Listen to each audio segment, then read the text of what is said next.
Hi hello ಎಲ್ಲರಿಗೂ ನಮಸ್ಕಾರ. ಇವತ್ತು ನಾನು ಮನೆಯಲ್ಲಿ ಸಿಹಿ ಗೆಣಸನ್ನು ಬಳಸಿ ನಾನು ಚಾಟ್ ಮಾಡ್ತಾಯಿದ್ದೀನಿ. ಇದು ತುಂಬ ಪ್ರೋಟೀನ್ ರಿಚ್ ಆಗಿರುತ್ತೆ, ಚೆನ್ನಾಗಿರುತ್ತೆ ತಿನ್ನೋಕ್ಕೂ ಕೂಡ. ಈ ಥರ ಗೆಣಸಲ್ಲಿ ರೆಸಿಪಿ ಮಾಡ್ಕೊಂಡು ತಿನ್ನಿ, ನಿಮಗೂ ಇಷ್ಟ ಆಗುತ್ತೆ. ಇಲ್ಲಿ ಫಸ್ಟಿಗೆ ನಾನು ಗೆಣಸು ತೊಗೊಂಡಿದ್ದೀನಿ. ಇದರಲ್ಲಿ 2 ಥರ ಗೆಣಸಿದೆ. ಒಂದು ನಾಟಿ ಗೆಣಸಿದೆ, ನಮ್ಮೂರು ಸೈಡಲ್ಲಿ ಬೆಳೆಯುವಂಥ ಗೆಣಸು. ಒಂದು ಸೈಡು ಹೈಬ್ರಿಡ್ ಅಂದರೆ ತುಂಬ ದಪ್ಪಾಗಿದೆ. ನಾಟಿದು ಹಾಗೇ ತಿಂದರೂ ಕೂಡ ತುಂಬ ಸ್ವೀಟಾಗಿದೆ. ಹಾಗಾಗಿ ಗೆಣಸನ್ನ ತೊಗೊಂಡು ನೀಟಾಗಿ ವಾಶ್ ಮಾಡಿ ಇಲ್ಲಿ ಒಂದು ಪಾತ್ರೆಯಲ್ಲಿ ಹಾಕಿ ಬೇಯಿಸ್ಕೊಂಡಿದ್ದೀನಿ. ಬೇಯಿಸಿರೋ ಅಂಥ ಗೆಣಸನ್ನು ಸಿಪ್ಪೆ ತೆಗೆದು ಸಣ್ಣ ಸಣ್ಣದಾಗಿ ಕಟ್ ಮಾಡ್ಕೊಳ್ಳೋಣ. ತೀರಾ ಸಣ್ಣನೂ ಬೇಡ, ದಪ್ಪನೂ ಬೇಡ, ಈ ಥರ ಕಟ್ ಮಾಡ್ಕೋಬೇಕು. ಇದು ಸುಡಲೂಬಹುದು ಒಲೆಯಲ್ಲಿ ಹಾಕಿ, ಒಲೆ ಇದ್ದರೆ. ಬಟ್ ಇಲ್ಲಿ ಗ್ಯಾಸ್ ಮೇಲೆಲ್ಲ ಸುಡೋಕ್ಕಾಗಲ್ಲ. ಈ ಥರ ಕಟ್ ಮಾಡ್ಕೊಳ್ಳೋಣ. ಇವಾಗ ಒಂದು ಪಾತ್ರೆಯಲ್ಲಿ ಕಟ್ ಮಾಡಿರೋವಂಥ ಗೆಣಸನ್ನು ಹಾಕ್ಕೊಳ್ಳೋಣ. ಇದಕ್ಕೆ ನಾನು ಸ್ವಲ್ಪ ತುರಿದಿರೋ ಅಂಥ ಕ್ಯಾರೆಟ್ ತೊಗೊಂಡಿದ್ದೀನಿ. ಒಂದು ಅರ್ಧ ಲಿಂಬೆಹಣ್ಣು ಹೋಳು, ಲಿಂಬೆಹಣ್ಣಿನ ರಸ ಹಾಕ್ಕೊಳ್ಳೋಣ. ಸ್ವಲ್ಪ ಕ್ಯಾರೆಟನ್ನ ಚಿಕ್ಕದಿರುವಂಥ ಕ್ಯಾರೆಟ್ನ ತುರಿದು ತೊಗೊಂಡಿದ್ದೀನಿ. ಆಮೇಲೆ ಸಣ್ಣದಾಗಿ ಕಟ್ ಮಾಡಿರೋಂಥ ಒಂದು ಈರುಳ್ಳಿ, ಸ್ವಲ್ಪ ಕೊತ್ತಂಬರಿ ಸೊಪ್ಪು ನೀಟಾಗಿ ಹಾಕ್ಕೊಳ್ಳೋಣ.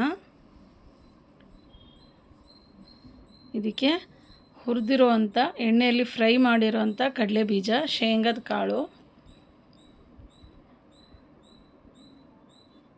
ನಾನು ಇದಕ್ಕೆ ಶೇವು ಎಲ್ಲ ಹಾಕ್ತಾಯಿಲ್ಲ, ಇಷ್ಟೇ ಮಾಡ್ಕೊತೀನಿ. ಇದಕ್ಕೆ ಸ್ವಲ್ಪ ಕರಿ ಉಪ್ಪು ಬರುತ್ತಲ್ಲ, ಬ್ಲ್ಯಾಕ್ ಸಾಲ್ಟ್, ಅದನ್ನು ಹಾಕ್ಕೊಂಡಿದ್ದೀನಿ. ಸ್ವಲ್ಪ ಆಮ್ಚೂರ್ ಪೌಡ್ರ್ ಹಾಕ್ಕೊಂಡಿದ್ದೀನಿ. ಆಮ್ಚೂರ್ ಪೌಡ್ರು ಸ್ವಲ್ಪ ನೀವು ಬೇಕಿದ್ದರೆ ಹಾಕ್ಕೊಳ್ಳಿ, ಬೇಡ ಅಂದರೆ ಸ್ಕಿಪ್ ಮಾಡಿ. ಒಂದು ಚಿಟಿಕೆ ಅಷ್ಟೇ. ರುಚಿಗೆ ತಕ್ಕಷ್ಟು ಉಪ್ಪು,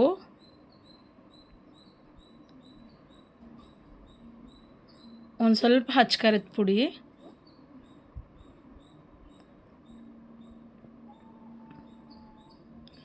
ಇದನ್ನೆಲ್ಲ ಹಾಕಿ ಅದ್ರ ಮೇಲೆ ಒಂದು ತಟ್ಟೆ ಮುಚ್ಚಿ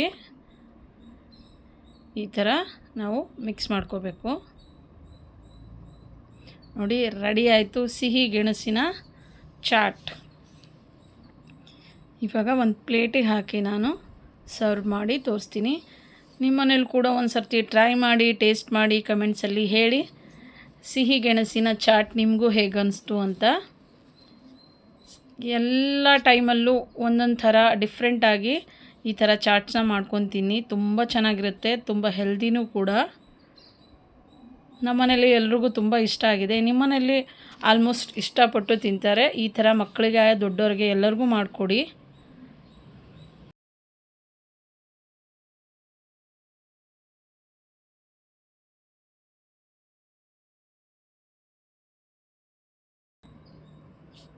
ಸಿಹಿ ಗೆಣಸಿನ ಚಾಟ್ ರೆಡಿಯಾಗಿದೆ. Thank you so much.